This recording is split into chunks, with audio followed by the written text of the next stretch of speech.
दोस्तों महाकुंभ की शुरुआत हो चुकी है और ये महाकुंभ 13 जनवरी से स्टार्ट होकर के 26 फरवरी के बीच तक चलेगा।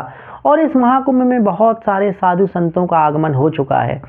लेकिन दोस्तों अगर आप भी महाकुंभ जा रहे हैं तो ये कहानी आपको ज़रूर सुननी चाहिए। ये कहानी एक ऐसे है कि जिस तरीके से हमारे साधु संत वहाँ पर पहुँचे हैं तो कुछ बहरूपिये भी जो साधु के भेष में हैं और वो भी वहाँ पर एक्टिव हो चुके हैं। तो आखिरकार उनकी पहचान कैसे होगी और कैसे उनसे अपने आप को सुरक्षित रखा जाए, आज की इस कहानी में मैं आपको एक कहानी के माध्यम से सुनाऊंगा। दोस्तों उत्तर प्रदेश के रहने वाला एक दंपत्ति जो कि अपने चाय की दुकान चलाते थे और छोटा मोटा उनका होटल था जिसमें वो पकौड़ी समोसे और चाय बेच करके अपने जीवन का गुजारा करते थे।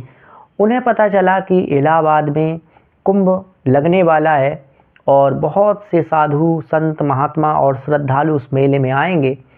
तो उस महिला ने अपने पति से कहा कि क्यों ना हम लोग भी कुंभ में अगर अपना एक छोटा सा कैंप लगा लें, अपनी दुकान लगा लें, तो हम और दिनों की अपेक्षा वहाँ पर बहुत अच्छे पैसे कमा सकते हैं, जिससे कि हमारा कई महीनों तक का गुजारा हो जाएगा और फिर हम लोग कोई बड़ा काम कर लेंगे। तो उसके पति ने पहले समझाया कि नहीं, हम लोग जहाँ पर हैं ठीक है, ज़्यादा चक्कर में ना पड़ो। लेकिन उसने कहा नहीं नहीं, कुंभ के दर्शन भी हो जाएंगे और हमारा कारोबार भी हो जाएगा। तो उसके पति को भी उसकी बात समझ में आ गई। तो उसने कहा कि ठीक है हम लोग चलते हैं। तो उसने अपना जो भी प्रोसेस मेला में दुकान लगाने का होता है उस प्रोसेस को पूरा किया और प्रोसेस को पूरा करने के बाद उसको एकांत में एक दुकान दे दी गई कि आप एक जगह दे दी गई कि आप यहाँ पर अपना दुकान लगा सकते हैं। तो उसने अपना दुकान लगा लिया। दोस्तों दुकान लगाए हुए अभी उसे कुछ ही दिन हुए थे।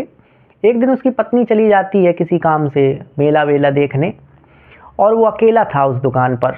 तो 3-4 साधु महात्मा आते हैं और उससे कहते हैं कि बेटा हम साधु लोग हैं और कुछ दान दक्षिणा हमको दीजिए, इसका तुम्हें लाभ और पुण्य प्राप्त होगा। तो उसका पति जो था वो धार्मिक प्रवृत्ति का था और जो व्यक्ति था वो धार्मिक प्रवृत्ति का था। उसने कहा साधु महात्मा है और किसी भी व्यक्ति को अपने द्वार से खाली लौटाना ठीक नहीं है, तो मैं इन्हें कुछ पैसे दे देता हूँ। तो उसने 10 रुपये निकाल करके दिए कि ये लीजिए महाराज। तो उसने कहा बेटा हम 10-10 रुपये लेंगे तो बहुत मुश्किल काम हो जाएगा, तुमको अच्छी खासी दक्षिणा दो। तो उसने कहा ठीक है महाराज जी। उसने 50 रुपये निकाल करके उस साधु महात्मा को दिया कि महाराज जी मेरी जो हैसियत है, मेरी जो श्रद्धा है वो इतनी है, आप इसको ले लीजिए, इसको स्वीकार कर लीजिए। दोस्तों जब उसने अपनी जेब से पैसे निकाले तो उसकी जेब में पूरे दिन की दुकानदारी पड़ी हुई थी। लगभग 20 से 25 हज़ार रुपये के आसपास उसकी जेब में पड़े थे। कुछ काफ़ी दिनों से वो दुकान चला रहा था और दुकान का सामान ख़त्म होने कगार पर था, तो उसे अपनी दुकान को बढ़ाने के लिए सामान लेने भी जाना था। तो उन्हीं पैसों को निकाल करके उसमें से 50 रुपये उसने साधु महात्मा लोगों को दे दिए। लेकिन दोस्तों तभी उन साधु महात्माओं ने 2 ने उसके हाथ पकड़े और 2 ने उसका मुँह दबाया और उसकी जेब से सारे पैसे निकाल लिए और सारे पैसे निकाल करके आगे की ओर चले गए। वो चिल्लाता रहा लेकिन किसी ने उसकी मदद नहीं की और ना ही किसी ने उसको सुना। इसके बाद उसकी पत्नी आती है। उसने अपनी पत्नी को सारी बात बताई कि साधु महात्मा आए थे और इस तरीके से मेरे पैसे छुड़ा करके ले गए। तो उसकी पत्नी ने कहा कि देखो, कोई भी सच्चा साधु महात्मा इस तरीके की हरकत को नहीं करेगा। मुझे तो लगता है कि जिन्होंने तुम्हारे पैसे छुड़ाए हैं वो साधु हैं ही नहीं, वो साधु के भेष में कोई चोर चपाट उचक्के इस तरीके के लोग हैं। तो हम चलते हैं और पुलिस में इसकी कंप्लेन करते हैं। तो उसके पति को बात समझ में आ गई। उसने कहा कि हाँ तुम शायद ठीक कहती हो कि कोई भी साधु महात्मा इस तरीके का आचरण नहीं करेगा। जो आप उसे दक्षिणा दोगे वो स्वीकार करेगा। सच्चा साधु कभी आपसे पैसे नहीं मांगेगा।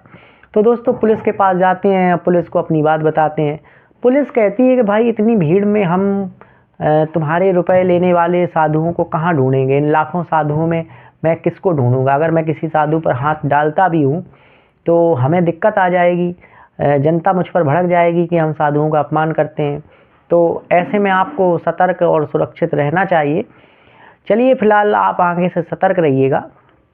वो कहते हैं अरे साहब मेरे तो बहुत पैसे चले गए, आप थोड़ी मदद करिए। तभी उनका एक बड़ा अधिकारी है वो आता है, कहता है क्या बात है। वो पूरी बात उसे बताते हैं। तो वो पुलिस वालों से कहता है कि भाई आप इनकी मदद करिए, आप इनको टहला क्यों रहे। तो कहते साहब बताइए मैं कहाँ ढूंढूं, मेरी भी नौकरी है। अगर मैं किसी साधु संत के ऊपर हाथ डालता हूँ या उनके कैंप में जा कर के छानबीन करता हूँ तो लोग मुझ पर भड़क जाएंगे। तो कहता है कि ठीक है, लेकिन आगे से ऐसी घटना ना हो इसके लिए हम प्रयास करेंगे। बड़ा अधिकारी उन्हें आश्वासन देता है कि आप जाइए और हम अपनी तरफ से पूरा प्रयास करेंगे कि आपके पैसे और जिन साधु संतों ने आपके पैसों को छुड़ाया है उन्हें हम पकड़ सकें। दोस्तों वो लोग चले जाते हैं। वो अधिकारी रात भर सोचता है कि कहीं ऐसा तो नहीं कि जो पुलिस वाले हों इन आवारा लोगों से मिले हुए हों और उनका हिस्सा भी हो उसमें हो, इसलिए ये लोग इस मामले की छानबीन या इस मामले में इंटरेस्ट नहीं ले रहे हैं। तो दोस्तों उसने एक योजना बनाई। उसने कहा कि हम तहकीकात करेंगे। तो दूसरे दिन वो उस दुकान पर गया और उसने देखा कि जिस दुकान से रुपए चोरी हुए थे वो दुकान एकांत में थी। तो इसका मतलब ये है कि ये जो गैंग है ये ऐसे लोगों को शिकार बनाता है जिनकी दुकान एकांत में होती है। अगर भीड़ भाड़ वाली जगह में ये ऐसा करेंगे तो लोग इन्हें पकड़ लेंगे और ये ऐसा नहीं कर पाएंगे। तो उसने उस दुकान को देखा और अब कहा कि इस दुकान पर तो ये घटना हो चुकी है, अब वो लोग दोबारा तो इस दुकान पर आएंगे नहीं। अब वो किसी ऐसी ही एक दुकान को अपना शिकार बनाएंगे। तो ऐसे ही कई दुकानें वो लोग चिन्हित करते हैं जो एकांत में बनी हुई थी और उन एकांत में लगी हुई दुकानों पर वो अपने आदमी तैनात कर देते हैं कि मेरा ये आदमी आपके साथ रहेगा, कुछ दिनों तक यहीं पर काम करेगा और जो पैसे हों आप इनको दे दीजिए।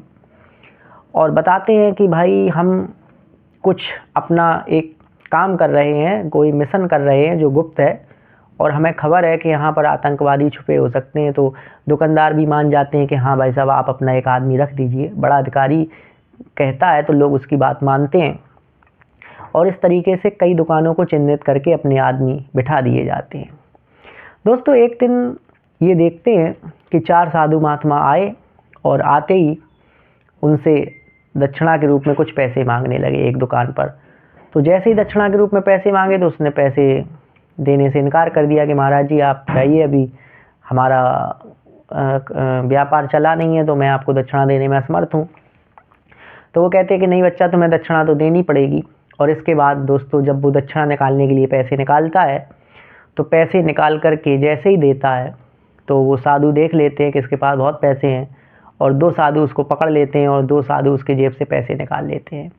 तो दोस्तों जिस दुकान पर ये घटना घटी उसके आसपास पुलिस के आदमी तैनात थे सादा वेश में और जब वो इस तरीके की देखते हैं तो तुरंत जाकर के उन साधुओं को पकड़ लेते हैं और उनसे पूछते हैं कि बताओ क्या तुम किस अखाड़े के हो, कौन से साधु है। तो वो कहते हैं कि हम लोग साधु नहीं हैं, हम लोग चोरी चपाटी करते हैं और कुंभ में साधु का भेष बना करके घूम रहे हैं और हमारे गैंग में लगभग 35 से 40 लोग काम करते हैं।